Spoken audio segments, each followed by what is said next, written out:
So I think the importance of a teaching like this is the fact that people have got a lot to say and they've got a lot to add to a teaching. So we just don't have the one perspective, my perspective. So in tonight's teaching, what I would like to do is talk about the importance of the identity, of our identity with and in Israel, but specifically looking at the marriage of God, where God married Israel at Mount Sinai. So who has read the Bible about the marriage at Mount Sinai? Do you actually read it? Don't actually read it. We don't read about the marriage, but it's a covenant. So, that God enters into. yeah. But you don't see it in Mount Sinai as directly as with the prophets. The prophets speak it directly. And they would say, God, he married, I found you in the desert. So the prophets were much more clearer about God's relationship with Israel. Where somewhere here at Mount Sinai you see the covenant, but it's not specifically written. You have to go read between the lines, and we have to ask ourselves why. Why is it not so obvious and clearly? So what we are going to do is just then start with the concept of the marriage tonight. I don't think we are going to literally go into details discussing what happened at Mount Sinai, and we'll probably do that next week. So let's just look at the basics first. So why is it important, our identity with Israel? We see that there was Jacob and there was Israel. There was a person, and through a process it changed to another person. So Israel, and the identity with Israel is not just to be part of a people, but it is to be a changed people. And that is the important part. So, and that's what we call the transformation process. Now, the transformation process is I'm transforming an old car, or I'm restoring an old car. But in this picture, specifically, a man becomes what a little bee. So I'm restoring a car. When I'm finished with a car, it's a space shuttle. That's not restoration. That's not restoration according to Acts as well. That is not restoring. That is actually making something absolutely new. So if we find that we read in the Bible there was 12 tribes, and we carry on in the New Testament and we get here in 2017, what do we find? How did Israel transform? Well, it actually became the church. So how did that transformation get to a place? Well, that's not transformation. That's absolutely a complete change of God's plan. So, and this is the question, and that's why we have to work within a framework. We have to find a framework. We have to find, where does this fit in, or doesn't it fit in? So this is what we are going to do. Now we know that Israel in the beginning was a kingdom, and therefore when everything will be in the end accomplished to God's plan, the restoration, Israel will be a kingdom again. There is no other nation where I can say that the tribes, the name of the tribes is written on the New Jerusalem. I don't see any Baptist written there, or AFM written there, or any denomination. I'm seeing the names of Israel written on the New Jerusalem. So Israel is not the done away with. The church did not replace Israel. So how did this come to be? And I think this is why we have to create a framework, and we have to then study this framework. What we have seen from our previous teachings is that there was a scattering of the kingdom because of the sin of Israel. The division of the kingdom was because of the sin of Solomon. But the scattering of the kingdom to the various nations was because of their sin.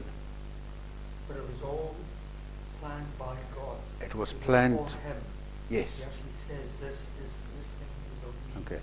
So that scattering can only happen based upon certain rules and regulations, a certain framework, if I can say that. So you can't just scatter people because I feel like scattering it, and I can't just scatter them for sin because I declare this is sin today. There needs to be a framework wherein God worked. So God does not work without a framework, and this is what we are going to see tonight. So he says that he is going to remove the sin. So the way that we can return, the scattering of this kingdom can return and become one again, is to remove the sin that was the originator of the tribes of Israel being scattered. And that has to be removed. So we sit today with a concept that is in the world out there, which is called a two-state solution. So Israel, for instance, today, the only way that we can make Israel work is to create a two-state solution. So let's put the Jews and the Palestinians in one country and let them share it, but it's never going to work. That is not a solution because it will always be two opposite sides against each other. So in the same sense, when we start talking about Israel, we have to remember, there's the 10 tribes and the 2 tribes, and we can discuss the 2-house theory and so on. But in the end, if we still keep seeing them separately, we see a divided kingdom. Now, God does not, as much as they are a divided kingdom today, God does not see it as a divided kingdom. He sees a kingdom that he wants to restore in its unity. Not 10 tribes and 2 tribes, 5 tribes and 5 tribes. He wants all 12 tribes together. That is God's plan. So that's the end result, is a full 12-tribe kingdom under the, basically under the rulership of God himself, again as king. So in Romans 11:27 he says, "For this is my covenant unto them when I shall take away their sins." So we know it's the sin that took Israel and scattered them, not just the 2 tribes or the 10 tribes, all of them. They were scattered because all 12 tribes were sinning. Now the fact is that Israel didn't have a problem serving God. That was not their problem. Their problem was only serving God. God said, "No other gods before me except me. You only serve me." They didn't have a problem serving God. They had a problem serving only God. And this is our problem even still today. So the only way to get the tribes back together in unity, the 2 sticks that we read in Ezekiel, is to remove their sins. Okay, now let us then discuss.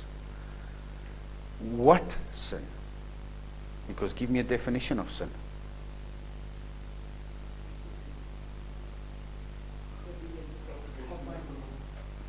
Yeah, you see, the thing is, now, if we take a law away, if we take any of the precepts let's talk about the law of Moses. We take the law of Moses away. Weren't these tribes scattered because of breaking the law of God? And let's refer to it as the law of Moses. Well, if they were scattered because they broke the law of Moses, of God, then how can we bring them back if there is no law, no nothing? So, that's the sin that he has to remove. Well, we found a good way of removing the sin. Remove the law. So, I have a problem driving 60 kilometers an hour down this road. So, and it's become real because every time they catch me, I'm driving 80 and I get a fine, I get a fine. I can't overcome this. So I sin every time I go past this 60 kilometers an hour sign. So what's the solution? Remove the sign. Remove the sign. Don't drive slower. Remove the sign, because then I don't break any laws.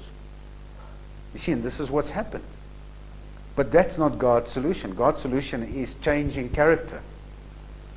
Now, the 12 tribes will never get together if there's no change in character.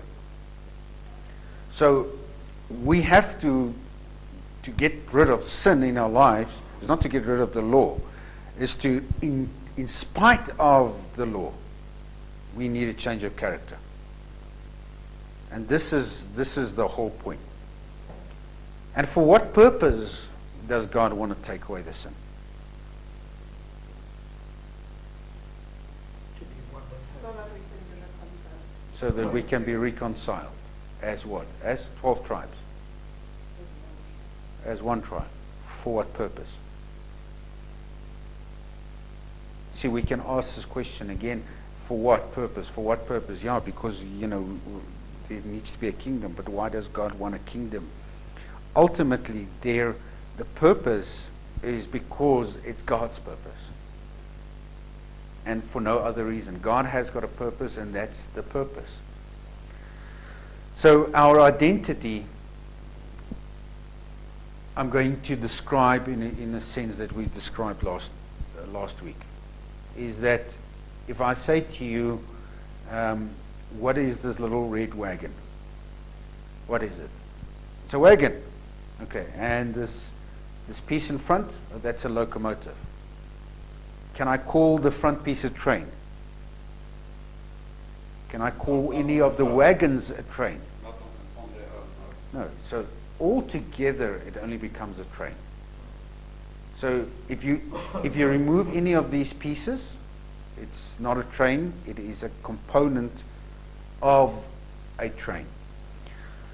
And if we look at Israel itself, we'll find that there's different components or different ways that God deal with Israel. And there's, for instance, in Exodus where he talks about Israel as his firstborn son. So, okay, Israel is a male. Amen. Yeah, he is a male. But then we find that God addresses Israel also as a bride. Now it's a female. Okay, we have a problem. How can it be a male and a female? Well, when you want to put the one above the other, then you have these issues. But when you start linking them together to create God's purpose, then the one links with the other one. It doesn't supersede or is above the other one. For instance, then he refers to Israel at some stage as an harlot. And what is he saying by addressing Israel as a harlot? He also addresses Israel as sheep. So, and he also addresses, we see Israel as bones. And we also see it in the terms of an olive tree, but not just an olive tree, as a vine, as a fig tree. There are many ways that he is describing the same thing. And that is the kingdom of God. That is Israel. Now, all these together, if you work all these together, it is tied to God's covenant. So if you want to put a bride above the sonship, or want to say that Israel is more sheep or bones, then you can't. You can't untie the one from the other one, because then you break up the train. But all this is kept together by one thing, and that's the covenant of God. So to keep the covenant in place and to keep the covenant intact, he uses a lot of descriptions to describe Israel's conditions in these various formats, and we are going to look at it. So it becomes a chain. So if we look at the descriptions, it's actually there to fulfill a purpose. So let's look at the purpose. For instance, a son. The sonship, we talk about love. So who did this son at any stage decide, I want to be the son of my father? How can a son choose that he wants to be the son of this father or this mother? Can you choose? You cannot. So Israel is not by their own merits being Israel. And the love that is given to Israel is not because Israel is deserving of any love. It is all because of the father and the mother.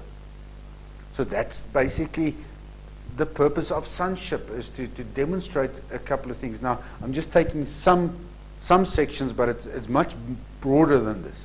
So if love, for instance, in the sonship describes that it's not of the Son, but it's of the Father, then the bride talks also about love, but a bit differently, about committed love. Because love between a son and a father, and love between a mother or a wife and a husband is different. I cannot divorce my father. I cannot be unhappy with my father and eventually I say, okay, I divorce my father, I'll get another father. Can I do that? But a wife, can she do that? Can a husband do that? I'm unhappy, let's find greener pastures. So somewhere this love is differently. It takes a bit more. But it's a love that I accept. I accept to be a partner to you. So what I'm describing here is, can you see that you cannot describe the same type of love of Israel using the metaphor of a son. And you cannot use love of a wife in any other way than a harlot or a sheep. So each little wagon has got a concept and a metaphor that it has to demonstrate and talk to us, to our hearts. For instance, an harlot talks about the faithfulness. It talks about the sin. A sheep talks about the path. It describes, in everywhere that God talks in Israel and he refers to them as lost sheep, he talks about the path that you are in. It talks about the identity. So it addresses certain things. Now in the bones, he addresses the concept of the nation. And there he talks about the condition of the nation. We're looking at Ezekiel, and we can see that the bones depict a situation where this kingdom is. He even says, God knows, I don't know how is it going to come alive. You know, God. So it talks about the nation, and it fulfills the condition. Now, you cannot use any other metaphor except that of a bone. And the same when we talk about a tree that depicts nature, a vine, because what is it that God wants to portray? Israel. It's the fruit. It's the fruit that they carry. Now, that's why the one cannot supersede the other. Now, I'm only going to concentrate on basically the bride and the son, because there's always this battle. But who is the bride, and who is the son, and is the bride the New Jerusalem? But it's like a coin with two sides. If you want to start separating them, this whole plan falls apart. You cannot take this train and start breaking into pieces, because then you break it. Then it's not a kingdom anymore. It is a kingdom because it's all of them together at the same time. Okay. So, and that is all tied by a contract that has been put together. And this contract covers a son, a bride, a harlot, a sheep, a bone, everything that you can think of, the condition, the description, it covers in that contract. And obviously it is to address the kingdom. So, just making the concept a little bit smaller, we're just going to talk about, firstly, the firstborn son. We spoke about the origin of a son. You do not choose to be a son.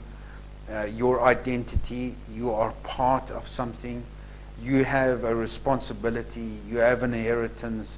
So there are various things that we can say of being a son. And we're not going to discuss that tonight, but this is quite understandable. We can understand the concept of sonship. Even in the New Testament, John would tell us what a privilege it is to be called sons, children of God, sons of God. So are we then a bride or are we a son? We are both. It's part of the wagons that make up the kingdom. So tonight we are going to talk about then the concept of the bride. We are not going to talk about the concept of the bride to be. We are going to talk about the concept of the bride that started and originated at Mount Sinai. Okay. So, and we have to understand that because the bride to be in the future when the king comes back, that sometimes gets so distorted because we don't know who is the bride and why is the bride and where got Israel married and how did God divorce Israel. So first we have to go look at the original marriage to Israel, and that will happen at Mount Sinai. Now we have spoken about the various covenants in the Bible. And we know that these covenants are built upon each other. They don't replace each other. They are not very different from each other. It's actually all the time, it's just, it broadens out, but it never changes. It's not so far apart from each other. Okay. So if we say, then it's a marriage, then it means marriage is also, it's a contract, it's a covenant. So if we basically then say this marriage or this contract covenant, it needs to happen between Abraham and Moses. That's when the marriage needs to happen. It needs to happen in that time period because this is when the kingdom of God started, or the kingdom of Israel started to exist.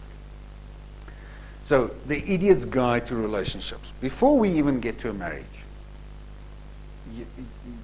people want to speak about, okay, let's talk about the marriage of the Lamb, but you forget there is much smaller things that gets into a relationship.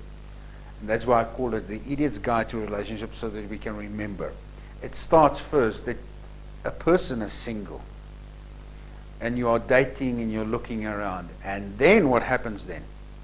So did God choose Israel right from the beginning?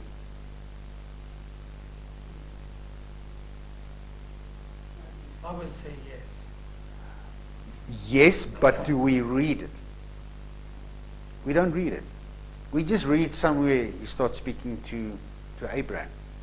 So we see that the concept of God now entering, I won't say, I'm using it in a human terms, he wasn't dating anybody, but he wasn't committed to one single nation. But there came a time when this single person started looking around, and then he found, wow, I see somebody. Now, the concept of I drive in a bus, and then this lady gets into the bus and she sits in front. She doesn't even know of my existence. But I see her with my eyes. And guess what? She draws me immediately. Did she say anything to me?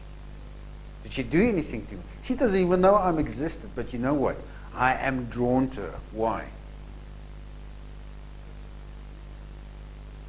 So there's some things that draw. There's an attraction. There is that invisible attraction. Now, there's certain things that we know that existed in Abraham that we don't read. And I think if we discussed it earlier tonight, that actually the Bible should have been probably 3 or 4 times thicker than to explain the things that we don't understand. So there's some things in Abraham that we just knew that it's there. It was an attraction. So then the parties, they become interested and they start dating each other. Now they date each other because they want to get to know each other, isn't it? So dating doesn't mean anything. It just means that we start interacting with each other. So I'm talking about human terms. So, and that's to know each other. And then basically, you get to a point where the boyfriend, and it's normally from a boyfriend side, where he really likes this girlfriend a lot, and now he's going to start discussing some deeper feelings towards her that he has,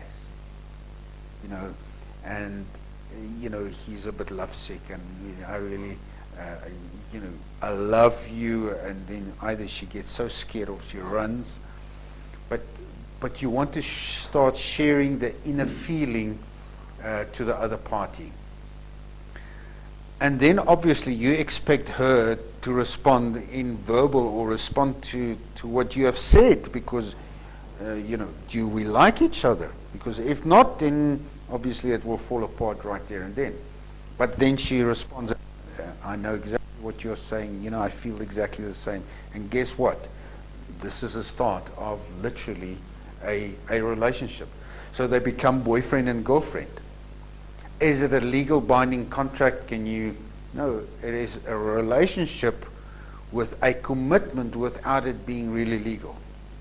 Saying, okay, I am not going to go out with another boyfriend. You are not going to go out with another girlfriend. But you know what? There's no contract between us. There's no legal binding contract. Verbally, we've discussed it and we've shared our feelings together, and we are committed, but there's no legal contract. Now, you'll see where I'm going with this, because this is the process that God started with Abraham up to where he's going to get married to Israel. So the parties start discussing the future, even perhaps make some verbal commitments, further verbal commitments to each other, and it's not legally yet. So they start talking about house, and they start talking about some other things, and so there are now more commitments and deeper commitments that we are starting to talk about, even maybe the concept of engagement, marriage. We are starting to go much deeper, but again, there's no legal, at this moment, if something happens and we part our ways, there is no legal contract between us. Okay. Then, we get to that point and we say, okay, we have to go ask the parents. We have to go speak to the parents. So we discuss with the parents, and if there's any children involved in a marriage, if it's a second marriage, and obviously you have to discuss this with the children as well, and because this is a big concept. And then typically now, after discussing this is very serious now, and we are going to get married, and we are going to set engagement. Now, at this moment, there are some aspects that are still legal, specifically when things are being bought. We've bought a TV together or something like this, and we should break apart. Now, what happens to the TV? So there are legal but not so legal aspects. So it's legal in some aspects, but you are not tied yet. If anything happens at this moment, there shouldn't be anything, because you are very serious to get married, but things do happen, and people can still part their ways without literally going to go through a legal process just to part their ways. So at this moment, discussions are going, okay, we're going to get married, but where are we going to stay? Okay, who's got a job and who hasn't got a job? What about the children and the education? And typically, what should be discussed during a time of this is, faith. Okay, so you are an atheist, and I am a Messianic Jew.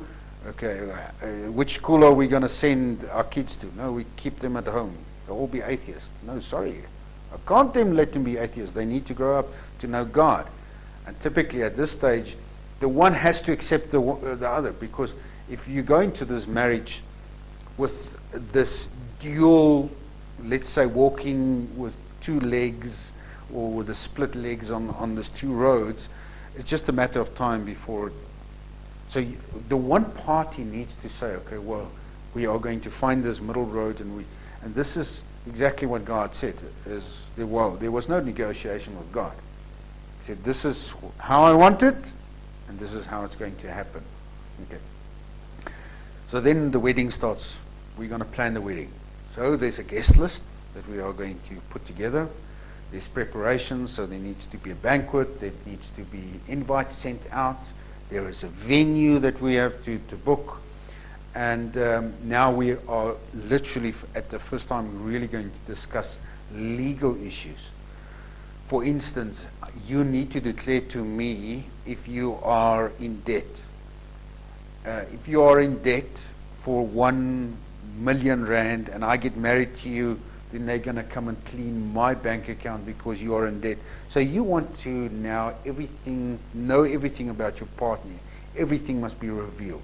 If there's debt, if there's any previous relationship still lingering, you still have contact, and is there any unresolved matters? Are you a drug addict?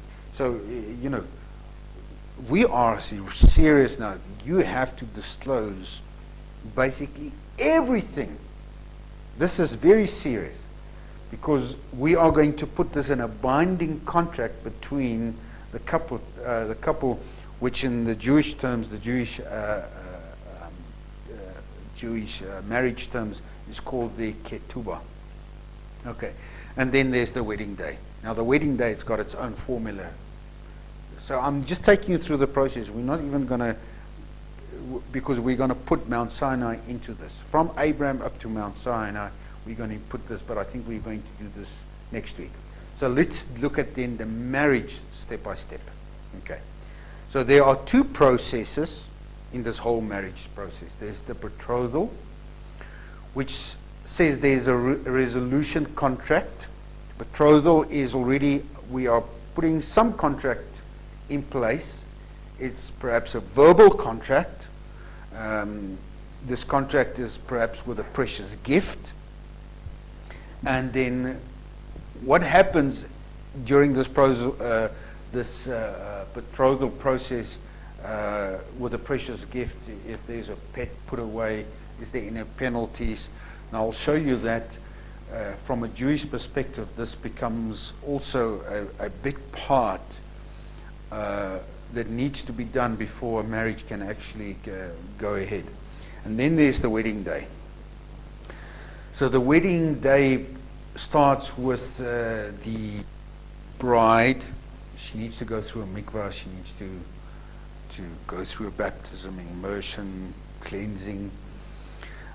Both of them will be greeting guests. There will be the bridegroom that will veil the bride, and I'll start using some of the terms, the Jewish terms, just later on. And then when the procession actually takes place, the groom will go meet the bride halfway from the procession. Will then carry on with the procession under the chuppah. There is the drinking of the 2 cups of wine, the kiddushin. Then there's the passing of the ring as a token.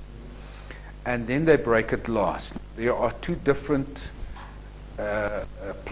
you last. And the Jewish terms, which are,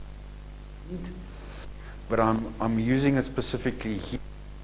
It's referred to Moses, the tablets, and why he did it. There's the ketubah. So the contract now needs to be read, and both needs to accept this contract. And then after that, it's about blessings. Okay, now who would, because the bridegroom are then, who is doing the wedding? Who's going to read the 7 blessings? Who's doing? The rabbi. Okay, so somebody needs to be a rabbi. So even if we look at the marriage of God, between God and Eve, to be a party that was going to do the reading, blessing, for its role. So let's look at betrothal quickly. So marriage, as with any type of purchase now, and from African culture, this is not uncommon. It's not just seen as a marriage. It's actually a contract. It's a purchase contract between two parties. So marriage, as with any type of purchase, consists of 2 acts. The first one is the price that was paid, an agreement reached on the condition of sale. Now, does the wife set the price for herself, or who sets the price of the bride? So the father does that, not the bride. Okay. Secondly, the purchaser took possession of the object. In marriage, the mohar was paid, and a detailed agreement reached between the families of the bride and the groom. Okay, so you can only take possession of what you have bought after you've paid for it. on the agreed price. Okay. This betrothal then was followed by the wedding. When the bride was brought into the home of the groom, who took actual possession of her. So he can only really take possession of her when the bride was brought to him, and then he took possession of her, takes her into the house. Then for the first time he can say, this is my wife. We are now one.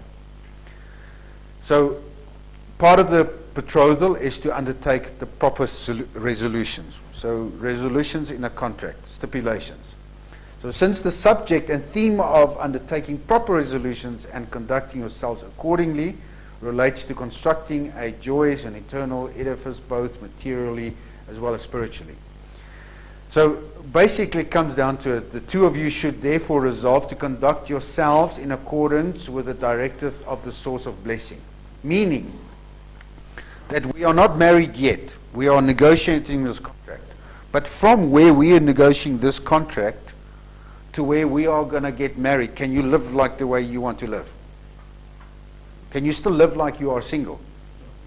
No. There's a conduct. You have a conduct that you have to, a committed conduct that you have to maintain until the marriage has taken place.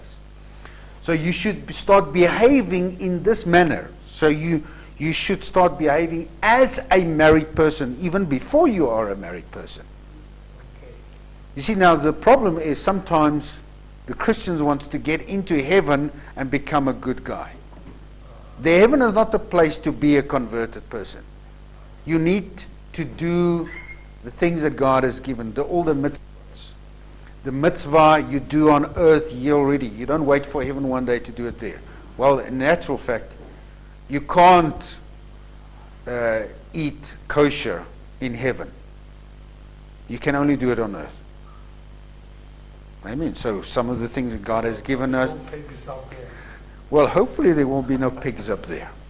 In the pigs in there. So literally there are some of the stipulations, the resolutions that God has given us to say, this is your behavior in this manner in this world. Why? Because me and you, we love each other. And I am committed, this is my commitment to show that I'm prepared to walk like this, not even if we are married yet. Okay. This will have an effect that it will bless not only the marriage itself, but also the preparation. So the marriage with the success. So if you cannot, if you refuse to live like a married, a person that is married before you even married, I don't know what the wedding is going to be like, and I don't know what your marriage is going to be like. Say, no, listen, I'm prepared to live like a married person only after we're married. But until then, I'm quite single. I can go out with other girls and so on. What type of marriage is that going to be? What type of relationship is it? No. So that's part of the betrothal process. So the mohar, which is now the bride's price, as purchase gift. Okay. Now, everything that you read here, I've researched from Jewish sources, from Chabad and Aish.com. All of this comes directly out of Jewish sources.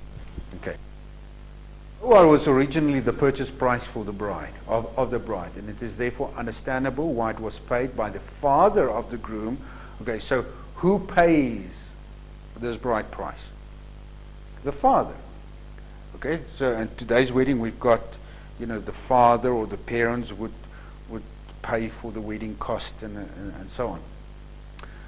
So it was paid by the father of the groom to the father of the bride. In ancient days, marriage was not an agreement between two individuals. Even in our times, we didn't just get married. The parents wanted to meet each other. I want to see, what type of parents do you... So, the parents... So it wasn't a marriage between two individuals. It was a marriage between two seeds, between two families.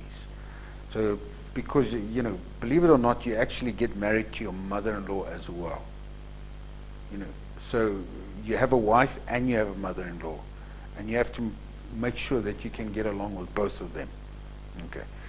So the newly married man usually did not find a new home for himself.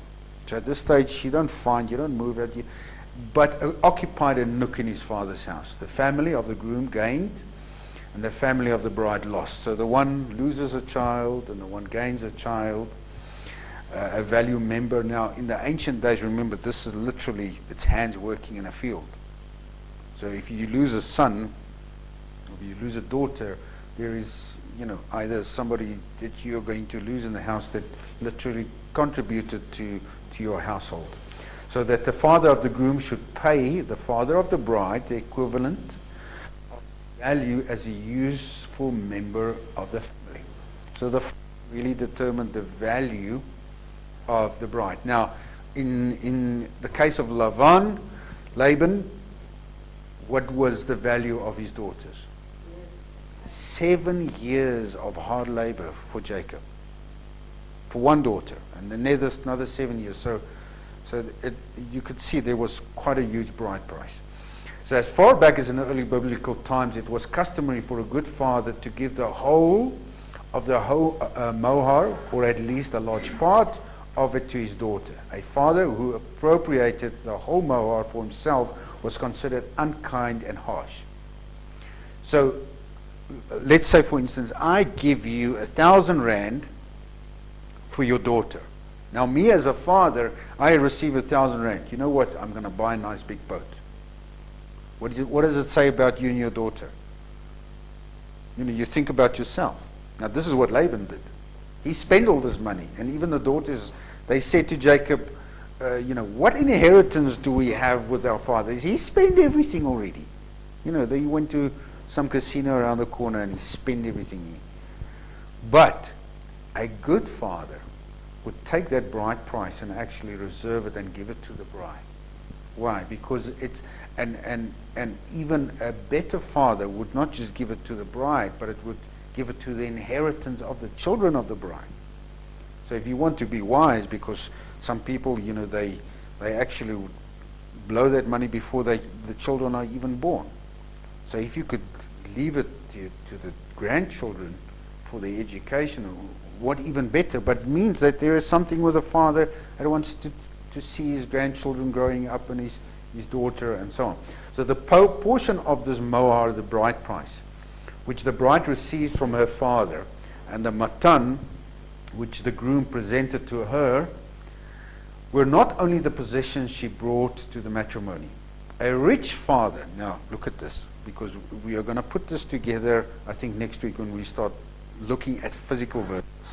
A rich father sometimes gave his daughter a or a landed property as well as female slaves. Now think about it. God marries Israel. But what did he promise Abraham right in the beginning? I'm going to give you land. Okay, I'm going to give you inheritance. I'm going to give you a lot of children. But now they leave Egypt, and they leave Egypt with a lot of foreigners. They gain slaves. They get, you know, and that's why this is part. Now we'll see as we go through this. This is starting to fall into place. So the ketubah, or marriage contract. Now we get to the serious contract. In reference to marriage through the Bible, the mohar was paid and gifts presented, but a written contract was never mentioned. So even now during this bride price and everything was negotiated, everything was verbally, but there was no written contract yet. But you know, our verbal contract is as if it was written, but if you asked me, show me the contract, no, there is no contract, we just discussed it. So however, the book of Deuteronomy specifically states that if a man dislikes his wife, he writes her a bill of divorcement and gives it into her hand. And that's even before they are married. So if there's some sort of agreement like this, it means that there must have been some legal verbal commitment even before the marriage. So if a written document was employed at the period in dissolving a marriage, we have to assume that it was also employed in contracting a marriage. So there must have been some sort of legal, verbally negotiations or discussions between each other which was legally binding. But also now there's a penalty for divorce.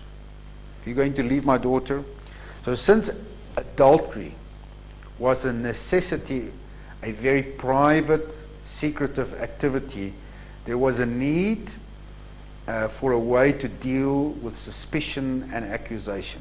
A woman accused by her husband or any other man was required to undergo an ordeal to establish her innocence. So why would people, you live single, you don't want to commit yourself to live as a married man before you are married, so you want to live single, and eventually things come out and you start becoming jealous because, we're not married yet, but you do all the... So this contract, and this ketubah, this verbal contract, needs to deal with some of this divorce issues as well as penalties to a person that does this. So a priest would mix dust from the floor of the temple, which we'll read from in the Torah, with a little water, pronounce a curse that would make her belly protrude, her thighs sag, and render her sterile. So no children, if she'd been unfaithful, and make her drink. Now, I don't know why would anybody still go ahead. If you know that you are guilty, why would you still go through with this? Because you know that you will be sterile after this. But people are sometimes so afraid of the truth that they will rather face this than admit the truth. Okay. So this divorce penalty I'm mentioning because it becomes important now when the golden calf. Because remember, this is now going to be during the marriage between God and Israel, and there's a golden calf in between. And this is going to then invoke the prophet during that time. So on the wedding day, the dawning wedding day heralds the happiest and holiest day of one's life. This day is considered a personal Yom Kippur. Okay. For the Khatan, a Hebrew for groom, and a Kala, the bride, for on this day all their past mistakes are forgiven as they merge into one new complete soul.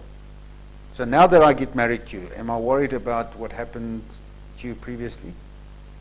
Well, if you haven't forgiven your wife or your husband for anything during that time, so up to the point, if you get married, it means the past is the past. I've forgiven you for everything. I've cleansed you for everything. That's why it says it's a day of Yom Kippur, it's a day of atonement. Okay. As on Yom Kippur, both the Khatan and the Kala, the bride and the bridegroom, fast. So they fast, in this case, from dawn until after the completion of the marriage ceremony. In the ceremony, the Khatan wears a kittel, the traditional white robe worn on Yom Kippur. Now, the white robe, where's a white robe? Now think about some of the New Testament verses about white robe. And so we'll take it a bit further on, but for now we are just going to concentrate now at Mount Sinai. So the wedding day. The Jewish marriage sanctifies man and woman. A mikvah observance introduces times of separation and reunion as part of a cycle in the married life. So on the wedding day there is going to be a separation between man and wife. They're not going to see each other. There's a separation. Okay. The separation begins with the onset of the menstrual blood flow. So as soon as the wife or the girlfriend is in her cycles, then the separation begins, and then they will separate from each other. There's a time when the depth of the husband-wife relationship is expressed without physical intimacy. There's a period of anticipation and preparation for mikvah immersion, because when she's finished with her cycle, then she'll go into the mikvah. The reunion that follows holds the highest potential for sanctity in the marriage. Mikvah immersion is entrusted to the woman. It is a moment of special closeness in a woman's relationship with God. It's an auspicious time for her personal prayers and requests to be granted. So this is what's typically happening today in a Jewish marriage. We are going to relate this back the blood flowing of Israel. Where did the blood flowing of Israel start? And where did they get mikvat afterwards? See, there's a whole process. If you start putting this together, you'll see that this is not just the Mount Sinai. It was a whole process starting from Abraham right up to that was the ceremony. That was the whole. So we are going to do that next week. So that's the mikvah immersion. And then we're talking about on the wedding day, there's a Kabbalat Panim. It is customary for the Khatan and the Kala not to see each other for 1 week preceding the wedding. Okay, 7. So 1 week is 7. That's the period of 7.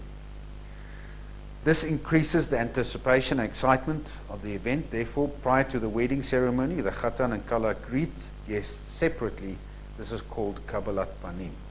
Jewish tradition likens the couple to a queen and a king. The Kala will be seated on a throne, so the bride will be seated on a throne to receive her guests, while the Khatan is surrounded by guests who sing and toast him. So he will have the men around him and singing. So think about it, that God said to Moses, bring the elders on top of the mountain. Why? Okay, they couldn't break through, but they had to come up on the mountain. It follows this. And then we get to the Badakin. Next comes the Badakin, the veiling of the Kala by the Khatan. The veil symbolizes the idea of modesty and conveys the lessons that however attractive physical appearance may be, the soul and character are paramount. It is a reminiscent of Rebekah's covering her face before marrying Isaac. So you basically veil. It's not about the looks. It's about the soul, the soulmate. So the Ashkenazi custom is that the Khatan, accompanied by his family and friends, proceed to where the Kala is seated, and that's why I said they go to the bride. Is seated and places the veil over her face. The signals the groom's commitment to clothe and protect his wife. So this is all the signs today in a Jewish wedding. Okay. So on the wedding day, there's a chuppah. The wedding ceremony takes place under the chuppah, which is a canopy. A symbol of the home that the new couple will build together is open on all sides, just as Abraham and Sarah had their tents open all sides to welcome people in unconditional hospitality. The Ashkenazi custom is that the Khatan, accompanied by his family and friends, proceeds to where the Kala is seated and places the veil over her face. This signals the groom's commitment to clothe and protect his wife. Okay, I've said that before. And then we get the Kiddushin. The 2 cups of wine are used in the wedding ceremony. The first cup accompanies the betrothal blessings recited by the rabbi. So between God and Israel, who's going to recite this? Moses. So there's also wine, a symbol of joy in Jewish tradition associated with Kiddush, the sanctification prayer recited on Shabbat and festivals. Marriage, called Kiddushin, is the sanctification of a man and a woman to each other. Then there's a giving of the ring. In Jewish law, a marriage becomes official when the Khatan gives. Now, it's not just a ring, but gives an object of value to the Kala. Did Rebecca receive a ring on her finger or a nose ring? So it was an object of value. This is traditional done with a ring. The ring should be made of plain gold without blemishes or ornamentation, like precious stones, just as it's hoped that the marriage will be one of simple beauty. So instead of giving we talk about giving a ring, but it specifically says an object of value to the bride. So you need to think, what did God give Israel that was for value of him? He says the Khatan now takes the wedding ring in his hand in clear view of how many witnesses? 2 witnesses. Who's the 2 witnesses? I call upon today heaven and earth. Declares the Kala, behold, you are betrothed unto me with this ring, according to the law of Moses and Israel. He then places the ring on the forefinger of the bride's right hand. According to the Jewish law, this is the central moment of the wedding ceremony. And at this point, the couple is fully married. If the Kala also wants to give a ring to the Khatan, this is only done afterwards not under the chuppah. So at another stage you can give back. Okay? Not to confuse. This is to prevent confusion as to what constitutes the actual marriage as prescribed by the Torah. Atlas is now placed on the floor. Now, at this stage, the Ashkenazi custom breaks the glass now. Atlas is now placed on the floor, and the Khatan shatters it with his foot. This serves as an expression of sadness at the destruction of the temple in Jerusalem. Now, we will see that Moses comes at a point and he becomes very sad and he breaks the tablets. Why? Because they've broken, they have violated, and therefore he has to invoke another Torah commandment. And it identifies the couple with the spiritual and national destiny of the Jewish people. A Jew, even at that moment of greatest rejoicing, is mindful of the psalmist's injunction to set Jerusalem above my highest joy. The Ashkenazi custom is that Atlas is broken earlier, prior to the reading of the Ketubah. So before the Ketubah is read, this glass is broken. Okay. So this is typically what a Ketubah would look like. There's various forms of a Ketubah. But now we talk in terms of God's Ketubah to his. It cannot be outside the framework of already set biblical covenants. Can he give something to Israel at this stage that is not part of this? That is outside of this framework? No, he can't. Okay.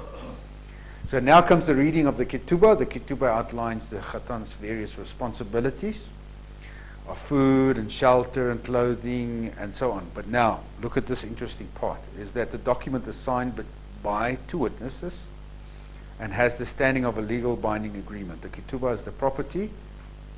So it's signed by two witnesses. Okay? And guess what? This contract becomes the property of the bride. And she can have access to it throughout their marriage. Okay? And it must be kept amidst beautiful artwork to be framed and displayed in the home. So where did God put the two tablets? And a wooden ark that was just put together. Was it one piece of gold? Was it, the cherubims on top of it? It was splendorous. He put it, and where did he put it? In his house. So we can see that this pattern, we'll discuss this in detail, but it's displayed in the home. So these blessings are recited by the rabbi. So there's 7 blessings by the rabbi. So we'll find that as much as now 7 blessings, but Moses will read the curses and the blessings. Okay. So these are the 7 blessings that is read at this time. But it all, at every time, glorifies the Creator, who created everything for His glory. He's the Creator of man. We created man in His likeness, which is the perpetuation of His kind, who makes Zion rejoice with the children, and so on and so on. So we'll go through that. Then you get the Yichud. The couple is then escorted to a private Yichud room and left alone for a few minutes. These moments of seclusion sanctify their new status of living together as a husband and wife. So that's when this marriage is then consecrated, when they get together. Since the couple has been fasting since the morning, at this point they will also have something to eat. Then there's festival meals. So the ceremony would now accompany with entertains with feasts. So this marriage will be entertained with feasts. Where did the feast come in? Before or after Mount Sinai? After the meal, grace after meal is recited and the Sheva Brachot are repeated. During the week following the wedding, it is customary for friends and relatives to host feast. So they keep on, even after the wedding, they keep on hosting this festive festival meals. Are we doing festivals even today? Why? Okay, so there's a custom to this. So I think this is enough for tonight. Now what we are going to do next week is we are going to go through the process from Abraham up to Mount Sinai, and we're going to put everything inside what we have done tonight. And I want to show you that what is in a typical in a typical Jewish wedding, God has done from Abraham. Where Abraham is the father, God started negotiating the bride's price already with Abraham, and that there was a verbal contract, and it carries on until the daughter could get married, which was the 12 tribes of Israel, to God at Mount Sinai. So you can take this and start thinking about it for next week. Start working with it. Try to put this together. The mikvah, the immersion through the Red Sea. Amen. May be blessed.